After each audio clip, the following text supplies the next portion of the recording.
So Nikhil, hi here. Hello hi myself Hemamalini here. Hi. So టీజర్లో చూసినప్పుడే చాలా excite అయ్యాము మీ క్యారెక్టరైజేషన్కి, అండ్ ఇప్పుడు ట్రైలర్లో ఇంకొంచెం డోసేజ్ పెంచినట్టుగా కనిపించింది. సో ఓవరాల్ ఇది చాలా ఛాలెంజింగ్ ఫిల్మ్ యాక్చువల్లీ మీకు. ఇప్పుడు దాకా మీరు చాలా సాఫ్ట్గా లేదంటే కొంచెం సైక్ క్యారెక్టర్స్ చేసిన త్రూ అవుట్ ద మూవీ అలాంటి సైకోపాత్ చూపించే ఒక క్యారెక్టర్ కదా. So what is the most challenging అంటే ఏం చెప్తారు? మీరు అన్నట్టు టీజర్కి ట్రైలర్కి ఎంత ఉందో సినిమాకి కూడా అంత డిఫరెన్స్ ఉంటుందండి. అండ్ మోస్ట్ ఛాలెంజింగ్ పార్ట్ ఏంటంటే, సో బేసిక్గా క్యారెక్టరే ఛాలెంజింగ్ అండి. వెరీ పెక్యులర్గా ఉంటుంది, వెరీ అంటే కొంచెం అబ్నార్మల్గా ఉంటాడు అనమాట. వాడి బిహేవియర్ కానీ, వాడి వే ఆఫ్ స్పీకింగ్ కానీ, వాడు వేరే స్టేట్లో ఉన్నప్పుడు వాళ్ళు ఎలా మాట్లాడతాడు, నార్మల్గా ఉన్నప్పుడు ఎలా మాట్లాడతాడు, అదంతా క్రియేటివ్గా చూపించడమే సార్ చెప్పడం, నేను దాన్ని నా బాడీ లాంగ్వేజ్లో నేను చూపించడం అనేది కొంచెం. యాక్చువల్లీ మీ ఏజ్ ప్యాటర్న్లో ఉన్న అప్కమింగ్ హీరోస్ అని చెప్పొచ్చు, చైల్డ్ ఆర్టిస్ట్గా చేసిన వాళ్ళందరూ ఏంటంటే వాళ్ళు చేసేది కాకుండా ఇంప్రూవైజేషన్స్ కూడా ఇలా చేస్తే బాగుండు, అలా చేస్తే బాగుండు అనుకునే వాళ్ళు చాలామంది ఉన్నారు. రీసెంట్లీ రోషన్ కానీ వీళ్ళందరూ కూడా. సో మీరు మీ పరంగా ఒక క్యారెక్టరైజేషన్ వస్తే మీ నుంచి కూడా ఒక 2 versions 3 versions ఇంప్రూవైజేషన్స్ చూపిస్తూ ఉంటారో మీ డైరెక్టర్ గారికి? 3 ఏంటండి, 10 కూడా చూపిస్తాం కావాలంటే. ఆయన సాటిస్ఫై అయ్యేంత వరకు ఏంటంటే అని చేస్తాం, తప్పదు కదా. All the very best. Thank you so much.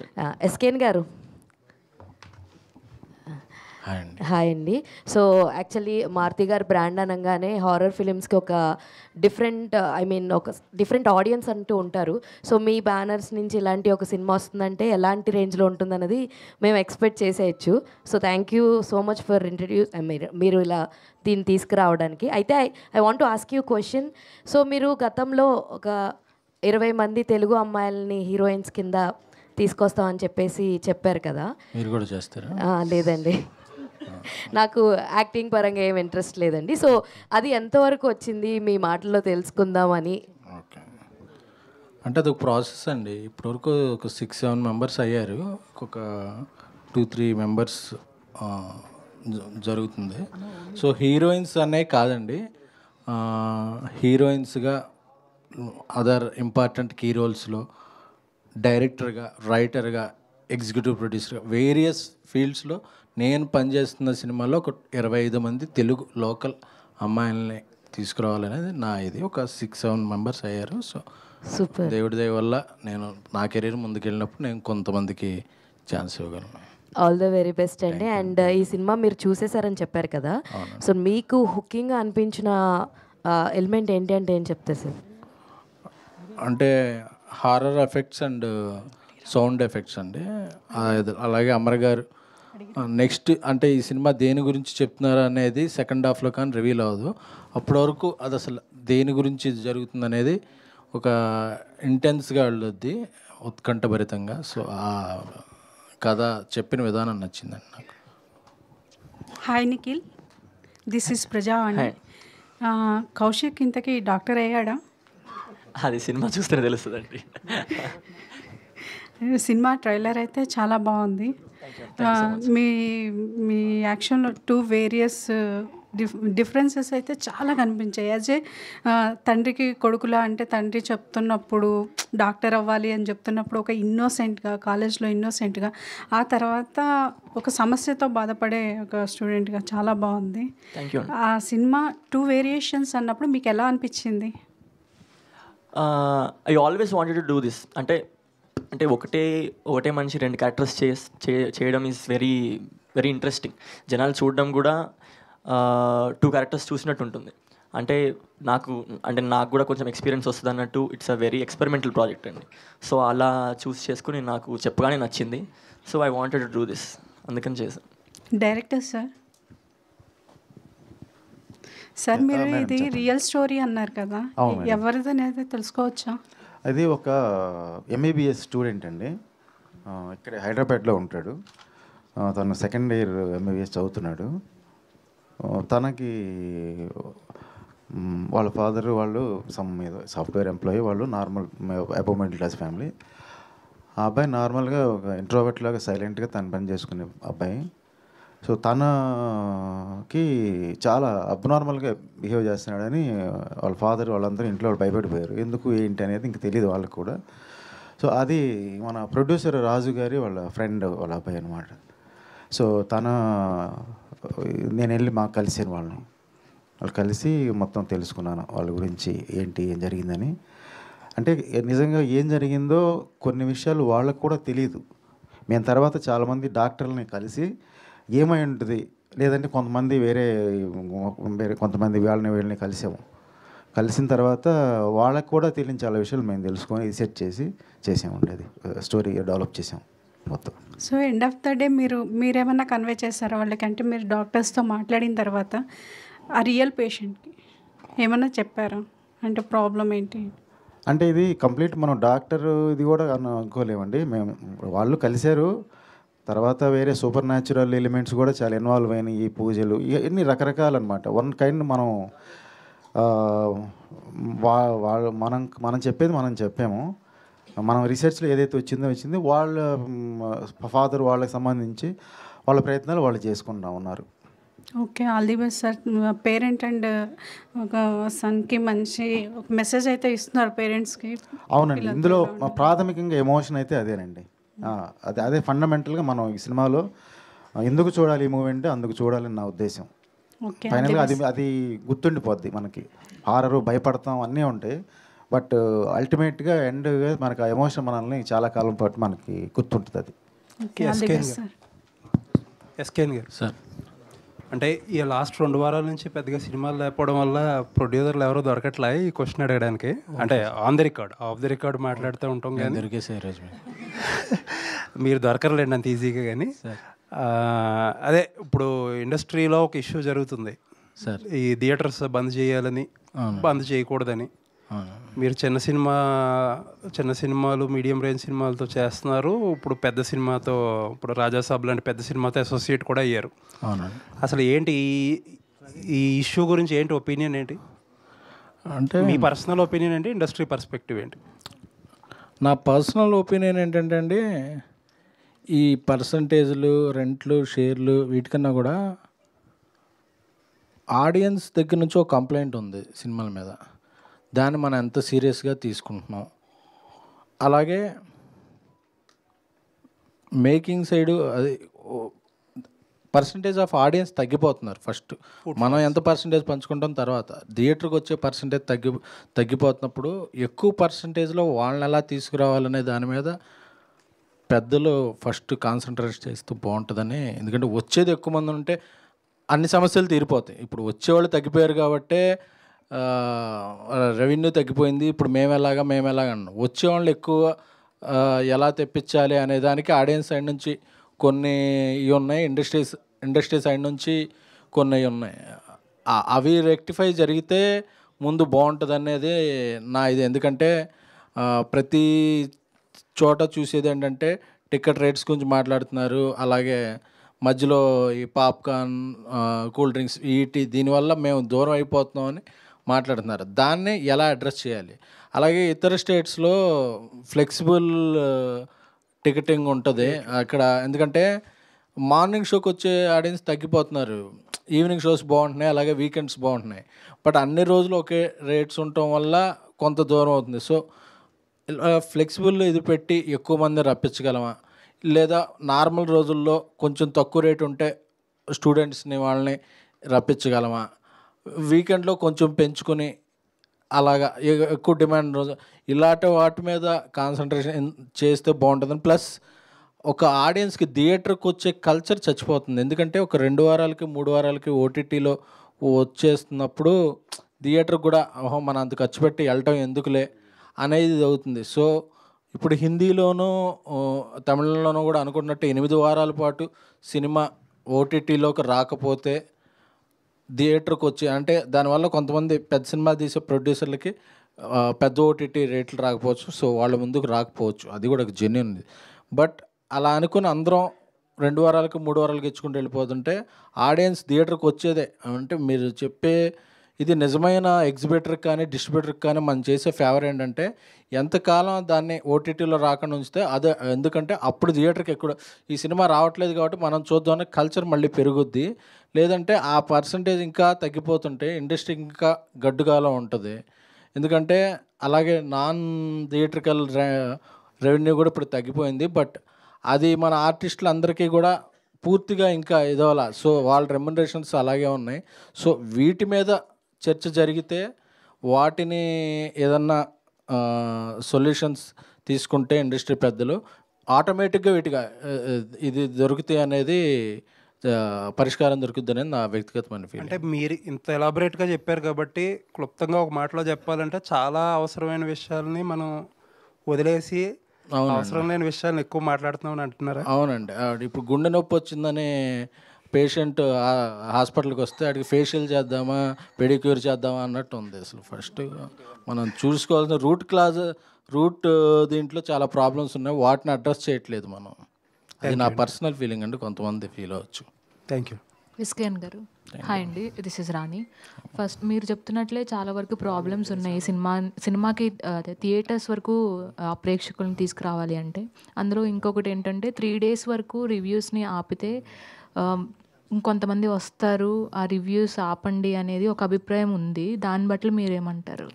అంటే నీరు పళ్ళంలోకి వెళ్ళుద్ది కదండి, దాన్ని ఎలా ఆపలేమో మీడియాని రివ్యూల్ని ఎవరు ఆపలేము. ఎందుకంటే అది అసలు ఆ థాటే ఆలోచన ఒక ఫ్యూ మినిట్స్ వేస్ట్ ఆఫ్ ఇది అని చెప్పి. అంటే ఇప్పుడు మీరు ఒక వెబ్సైట్లో ఆపేస్తారు, ఆ వెబ్సైట్ అతను వెబ్సైట్ పేరు లేకుండా సినిమా పోస్టర్ ముందు నుంచి రివ్యూ చెప్పేస్తాడు.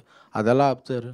సరే జర్నలిస్ట్ చెప్పడం, సోషల్ మీడియాలో కొద్ది ఇన్ఫ్లుయెన్సరు లేకపోతే ఎవరో అతను ఒక చెప్తాడు ఈ సినిమా బాగుంది బాగోలేదని. ఒక సినిమా రిలీజ్ అయ్యాక దాని పబ్లిక్ ఒపీనియన్ మనం ఎవ్వరం రిస్ట్రిక్ట్ చేయలేం. ఎందుకంటే నచ్చిందని చెప్పచ్చు, ఒకసారి రివ్యూల వల్ల ప్లస్ కూడా అవుతుంది. ఎందుకంటే కొన్ని సినిమాలకి ఆడియన్స్ పెద్ద ఇంట్రెస్ట్ చూపరు, కాస్టింగ్ లేకపోయినా ఇది వాళ్ళకి ఇది బాగుంది. జర్నలిస్ట్ రివ్యూస్ అన్నమాట. బయట కొన్ని యూట్యూబ్ రివ్యూస్ గురించి కొంతమంది బ్యాన్ చేయాలి అంటున్నారు కదా, చెప్తున్నాను. అలాగా దాన్ని ఆపడం అనేది ఆచరణలో చాలా కష్టసాధ్యం, దానివల్ల చెడు కూడా ఉంటుంది. ప్లస్ ఇంకోటి ఏంటంటే రివ్యూస్లో కూడా మీరు హిందీ చూడండి, తమిళ్ చూడండి, ఎనీ స్టేట్ ఆఫ్ రివ్యూస్లో రివ్యూలా ఉంటాయి. ఇప్పుడు ఇండస్ట్రీకి ఉన్న ప్రాబ్లం ఏంటంటే వాళ్ళు ఎలాబరేట్గా చెప్పలేకపోతున్నారేమో. నేను అటు చూసాను ఇటు చూసాను కాబట్టి చెప్పగలుగుతుంది ఏంటంటే రివ్యూ ప్రాబ్లం కాదండి, అబ్బో అని ఒక లాంగ్వేజ్ వాడతాం. ఇది ఓటీటీలో కూడా చూడటం వేస్ట్, అసలు మీ 2 గంటలు వేస్ట్. అసలు డైరెక్ట్గా అంటే మన పర్సనల్ దీన్ని మనం కొంచెం ఇది చేస్తాం. ఎందుకంటే ఎక్కువ మంది చూస్తారు, ఎక్కువ మందికి రీచ్ అవుద్ది అని. ఆ పదజాలం లేకుండా బాగుంది బాగాలేదు ఇది అది బాగుంది అని చెప్పి ఇదివరకు ఉండేవి. ఇప్పుడు ఏంటంటే ఎక్కువ మంది ఆకట్టుకోవాలని, ఎక్కువ వైరల్ అవ్వాలని కొంచెం అది వెళుతుంది, అది ఇబ్బంది కలుగుతుంది. దానివల్ల ఎక్కువ మంది ఆపాలంటున్నారు కానీ అందరినీ కూర్చోబెట్టి లేదు సార్ మీకు నచ్చిందని చేయండి, నచ్చకపోతే నచ్చలేదని చేయండి అందుకని చెప్పి. ప్లస్ 3 రోజులు ఆపక్కర్లేదండి, మార్నింగ్ షో అయ్యాక రివ్యూస్ ఇవ్వండి అంటే సరిపోద్ది. ఎందుకంటే కొన్నిసార్లు రివ్యూస్ తెల్లవారుజామున చూసేస్తారు అబ్రాడ్లో, అక్కడ 4-5 ఉంటుంటారు కొన్ని థియేటర్స్లో. ఆ పూర్తి థియేటర్లో చూసిన రెస్పాన్స్ రాదు. అదే మన కూకట్పల్లిలో మామూలుగా ఒక మల్టీప్లెక్స్లో చూస్తే ఆ రెస్పాన్స్ థియేటర్లో ఉంటుంది. అలా రెస్పాన్స్ లేకుండా చూసిన రివ్యూస్. సో దీన్ని పూర్తిగా ఇవ్వద్దని చెప్పడం కాదు, ఇది ఇలా చేయండి అనేది. ఎందుకంటే ఎవరిని పూర్తిగా ఆపలేము, పూర్తిగా ఇది చేయలేము. సో ఇది అని చెప్పి మనం చెప్తే బాగుంటుంది. కానీ అంతేగాని మీరు అసలు ఇవ్వద్దు, మీరు చేయొద్దు అంటే అది ఆచరణలోకి వచ్చే పద్ధతి కాదు.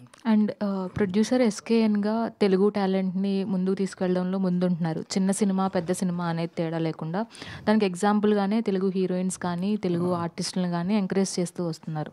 ఇది ఎంతవరకు మీరు ఈ స్కేల్ని అంటే ఆ స్టాండర్డ్స్తో పాటు తీసుకువెళ్తారు? ఎంత బిగ్ స్కేల్లో మీరు తీసుకువెళ్ళాలి అనుకుంటున్నారు? అంటే నేను పనిచేసే సినిమాల్లో మ్యాక్స్ అంటే వీలైనంత వరకు ఫస్ట్ ప్రయారిటీ తెలుగు.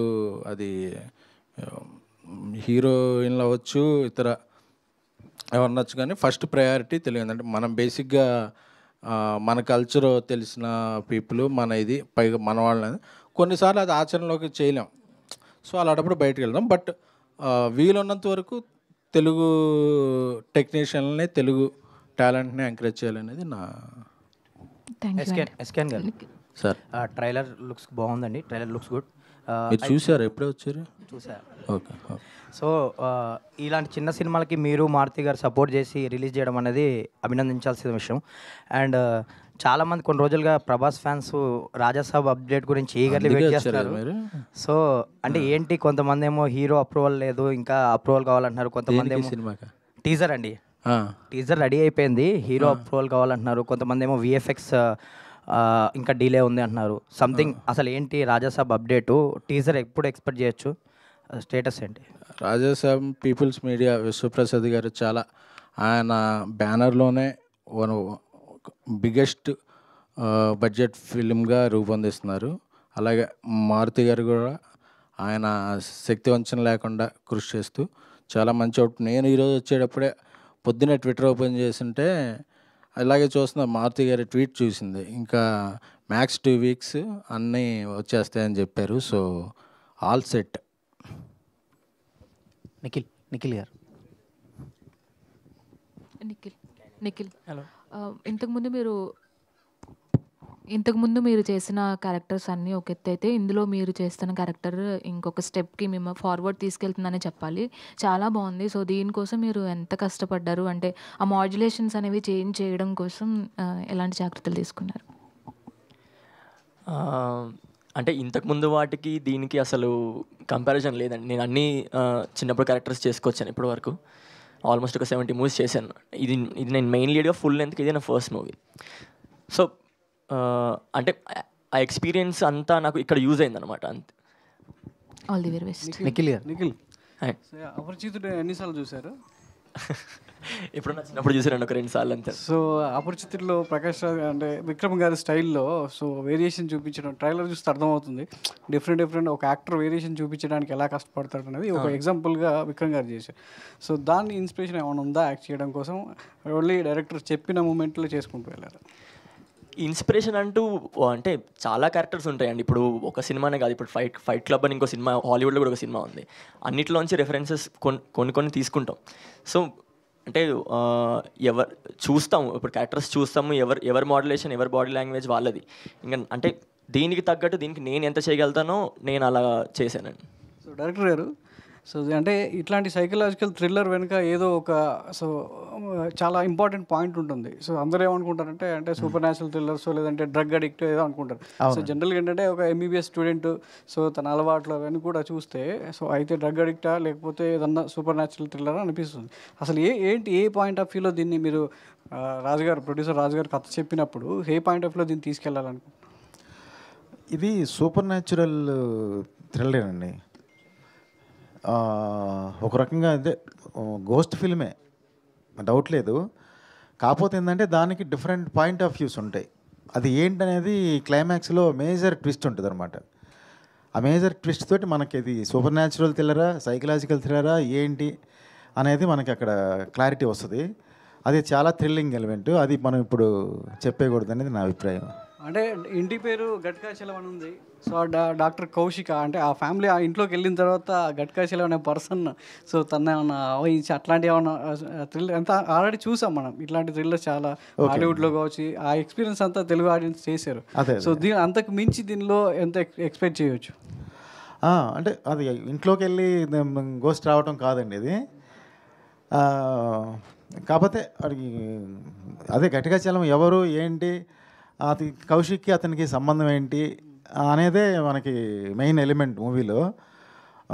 అదే ఈ నిఖిల్ క్యారెక్టర్కి ఏంటి సంబంధం అనేది అది ఫైండ్ అవుట్ చేయడమే మూవీ అనమాట. అది మనకి చాలా ఇంట్రెస్టింగ్ నేరేటివ్లో మనం చెప్పుకుంటూ వెళ్తాము. ఎక్స్ట్రీమ్ హారర్ ఎలిమెంట్స్ ఇవన్నీ ఉంటాయి, సైకలాజికల్ ఎలిమెంట్స్ అన్నీ ఇంక్లూడ్ అయి ఉంటాయి. డైరెక్టర్ ఓన్లీ హారర్ ఎలిమెంట్స్తోనే స్టోరీ నడుస్తుందా? అంటే ఎంబీబీఎస్ స్టూడెంట్స్ని చాలా ప్రెజర్ చేస్తుంటారు చదవమని. అలా ప్రెజర్ చేయడం వల్ల మానసికంగా ఎదురయ్యే సమస్యల వల్ల ఇలా మారుతారనేది ఏమన్నా చూపించబోతున్నారు? అవి కూడా ఉంటాయండి. అలాంటి ఒక ఫ్యామిలీలో జరిగే మనకి రోజు ఎడ్యుకేషన్ సంబంధించిన ఇష్యూలు ఉంటాయి. అట్ ద సేమ్ టైము గోస్ట్లీ సంబంధించిన విషయాలు ఉంటాయి. ఈ రెండు మిక్స్ అయ్యి ఉంటాయి మూవీలో. అది ఏంటనేది ఎలా జరిగిందనేది మనం డీటెయిల్స్లోకి వెళ్ళినప్పుడు తెలుస్తుంది. బేసిక్గా అయితే ఎవరో ఫ్యామిలీ స్టోరీ, అందులో గోస్ట్ ఎలిమెంట్స్ ఇన్వాల్వ్ అయి ఉంటాయండి. ఓకే. కౌశిక్ నిఖిల్ మీ ఫాదర్ క్యారెక్టర్ ఇందులో బాగా చదివి డాక్టర్ అవ్వాలంటే నువ్వేమో బాగా చదివి సైకో మరి అందరినీ చంపుతున్నావు. ఏంటి అసలు? చదవడానికి సైకో అవడానికి ఏం సంబంధం అంటే ఇది హలో అదే నా క్వశ్చన్ నేను ఏం ఆన్సర్ చెప్పిన అంటే అది బాగా చదివి డాక్టర్ అయ్యి ప్రాణాలు కాపాడమంటే ప్రాణాలు తీస్తున్నావు కదా. అవునండి. ఆ క్యారెక్టర్ చేయడం ఎలా అనిపిస్తుంది? నేను ప్రాణాలు తీసానండి, అది విల్లింగ్గా ఏం తీయలేదు. మీరు సినిమా చూస్తే అర్థమవుతుంది క్యారెక్టర్ ఏమవుతుందో. ఓకే, అంటే గట్టికాచలం మీతో అలా చేయించారని అలాంటిది అనుకోండి. మీరు డైరెక్ట్ సినిమా క్వశ్చన్ అడుగుతున్నారు, అడిగితే సినిమా తెలిసిపోతుంది. ఓకే. నిఖిల్ ఇక్కడ నిఖిల్ ఫస్ట్ ఇక్కడ. సో ఫస్ట్ ఆఫ్ ఆల్ ఎవరైనా కానీ బేసిక్గా ఇంట్రొడ్యూస్ అయ్యేటప్పుడు లవ్ స్టోరీస్ కానీ ఫ్యామిలీ స్టోరీస్ ఇలా చూస్ చేసుకుంటారు స్టోరీస్. బట్ మీరు ఫస్ట్ టైం హారర్కి వెళ్తున్నారు, బట్ సపరేట్ ఆడియన్స్ వరకే ఉంటుంది. సో ఏం జాగ్రత్తలు తీసుకున్నాము ఆ స్టోరీలో? అంటే నేను అంటే క్లీషేగా వెళ్ళడం కాకుండా కొంచెం ఇంట్రెస్టింగ్గా వస్తేనే కొంచెం జనాలు కూడా చూస్తారు కదండి. అంటే ఒక మంచి స్టోరీతోని రావడం అనేది ఇంపార్టెంట్. లవ్ స్టోరీతో వస్తున్నామా, హారర్తో వస్తున్నామా, దేంతో వస్తున్నామా అనేది కాదు. Thank you. డైరెక్టర్ గారు ఎస్కెన్ గారు, అంటే మీరు ఏం మాట్లాడినా కూడా వైరల్ అవుతూ ఉంటాయి.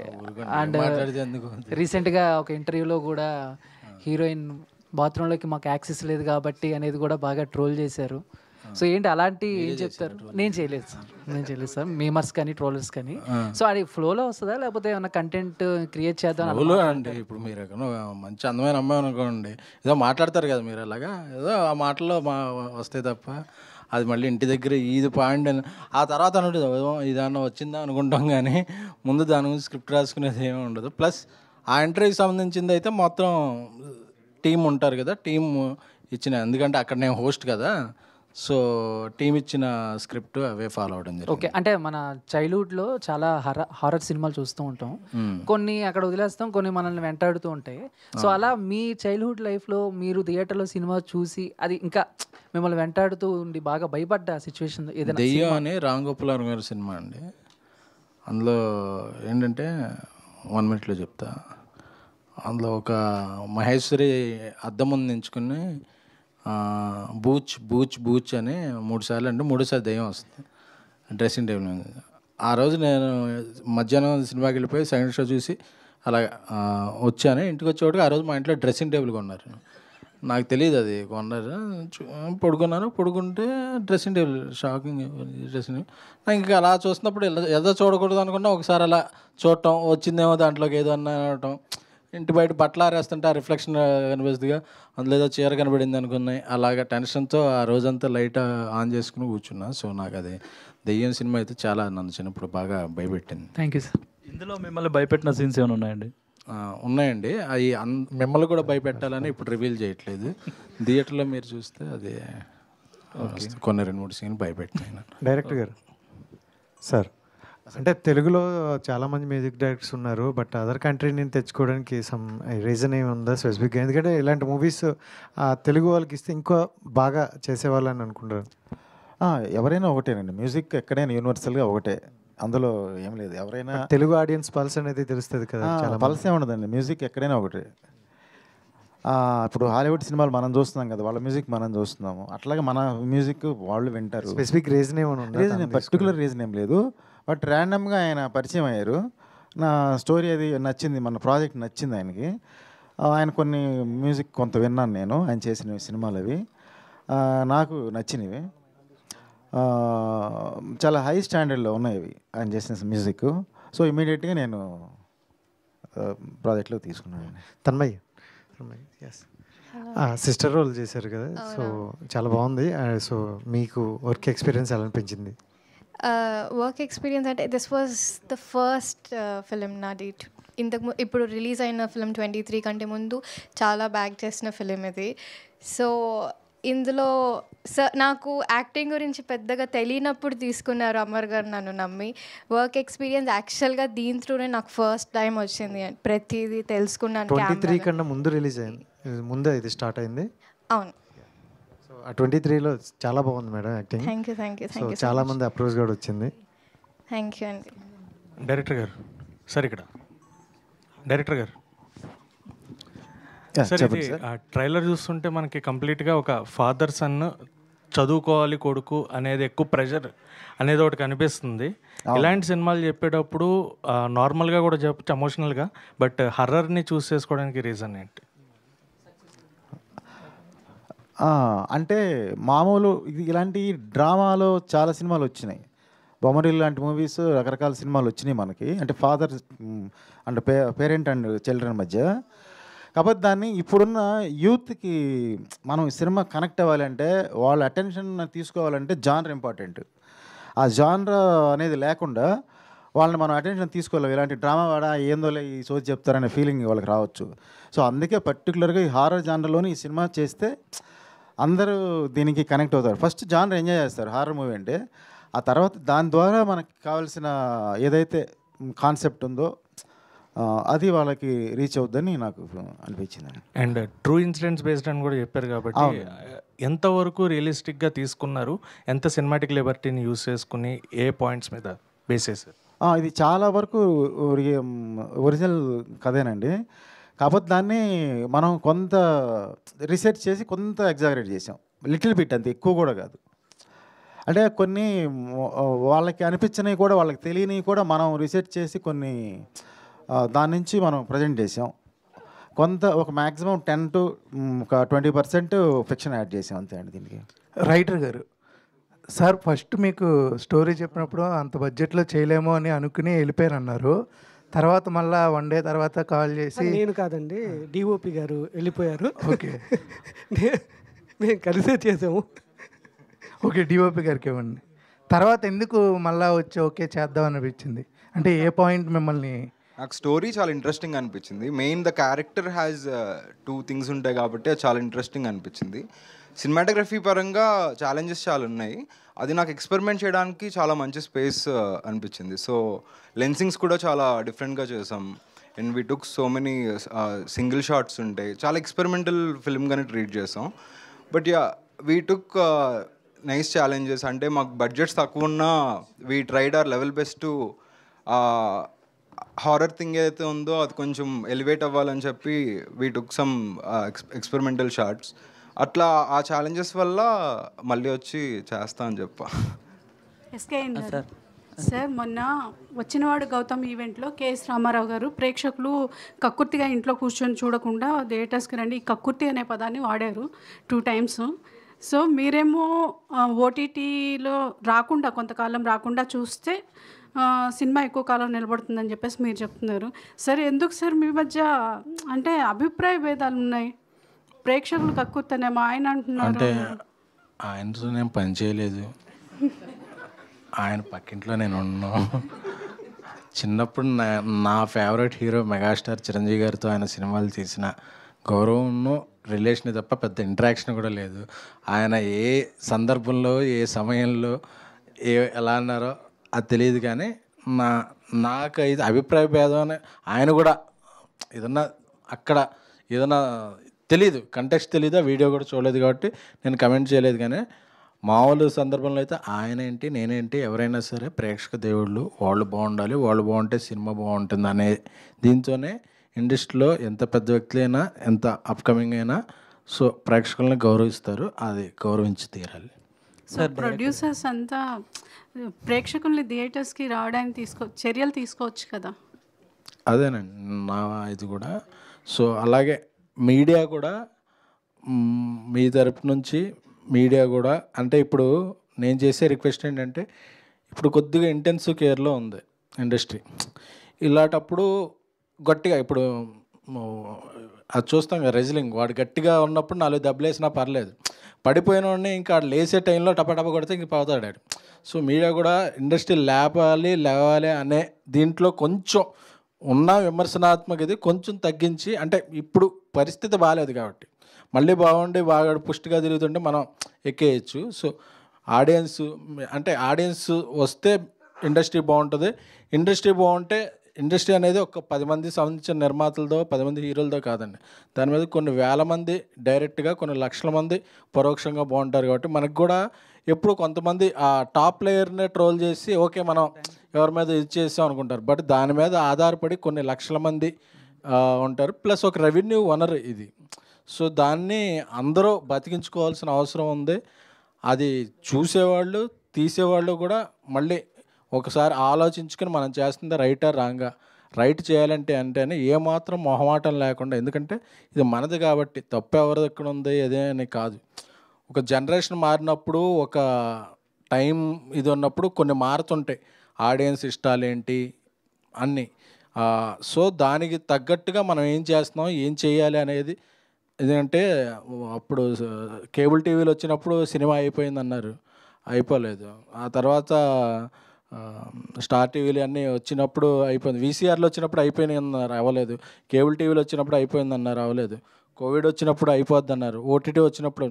ఎప్పుడు అన్నిటినీ చూసి తట్టుకుంది సినిమా. ఎందుకంటే సినిమా ఇండస్ట్రీ అంతా సంఘటితంగా ఉండి వాళ్ళు చేసిన కృషి సినిమా మీద ఆడియన్స్ చూపించే ఇష్టం. ఎందుకంటే ఇప్పటికీ cinema is cheapest, dearest and nearest entertainment to audience. ఎందుకంటే ఒక అమ్మాయిని, కొత్తగా లవర్ని, గర్ల్ ఫ్రెండ్ని సినిమా ఎక్కడికన్నా తీసుకెళ్ళాలంటే మనకు ఫస్ట్ సినిమాకి వెళ్దామా అడగాలనిపిస్తుంది.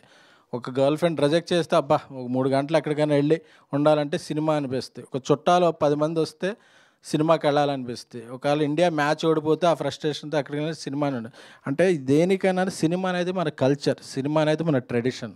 సో అది ఏదైనా సినిమా నిలబడుతుంది, పరిగెడుతుంది. ఇవన్నీ కొద్దిగా మనకి ఫీవర్ వచ్చినప్పుడు కొద్దిగా యాంటీబయాటిక్స్ తీసుకుంటాం కదా, అలా ఇండస్ట్రీ ఇప్పుడు యాంటీబయాటిక్స్ తీసుకోవాల్సిన టైం అంతే. కానీ చూసే ఆడియన్స్ మాత్రం స్కేల్ మారింది కదా సార్. లైక్ ఓటీటీలో చూస్తే ఇప్పుడు లార్జర్ స్కేల్ పెరిగింది. మంచి సినిమా ఏంటి, చెడ్డ సినిమా ఏంటి, స్కేల్ అనేది లేదండి అసలు. మనం 60 ఇప్పుడు అంతమంది ఒక సినిమా అనేది 1000 మందితోనో 500 మందితోనో కలిసి ఒక పెద్ద స్క్రీన్ మీద చూసే అనుభూతి ఒక చిన్న స్క్రీన్ మీద, అంటే ఇంట్లో వంట వండుతుంటారు, వాడెవడ డిస్టర్బ్ చేస్తుంటాడు, ఫోన్ కాల్స్ వస్తుంటాయి, ఇవన్నీ అది వేరు. OTT experience, theatre experience ultimate. ఒక మంచి సినిమాని థియేటర్లో వచ్చినప్పుడు ఇచ్చినంత కిక్కు ఒక ఓటీటీలోనో ఒక మొబైల్ దీంట్లో చూస్తే ఏదో చూసాం అన్నట్టు ఉంటుంది తప్ప ఆ థియేటర్ ఎక్స్పీరియన్స్ అయితే అది దాన్ని ఏది బీట్ చేయాలి. అందుకే ఇప్పుడు రిలీజ్లు ఉన్నాయి, అన్ని ఓటీటీలో ఉన్నాయి, అన్ని చోట్ల ఉన్నాయి. బట్ ఎందుకు థియేటర్కి వెళ్తున్నారు?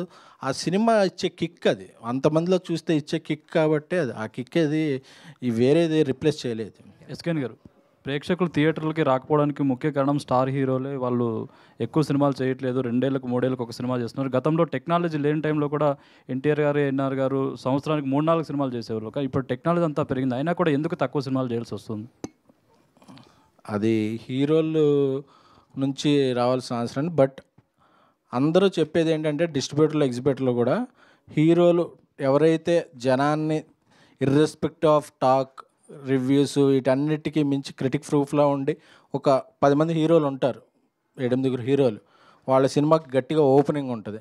అలాంటి హీరోలు సంవత్సరానికి 1-2 చేస్తే సూపర్, లేదా సంవత్సరంలో 2 సినిమాలు చేస్తే బాండు అనేది అందరిలో ఉంది. సో వాళ్ళు అలా చేసినప్పుడు ప్రభాస్ గారు ఉన్నారు, ఆయన ఇయర్లీ ఒక సినిమా వస్తుంది.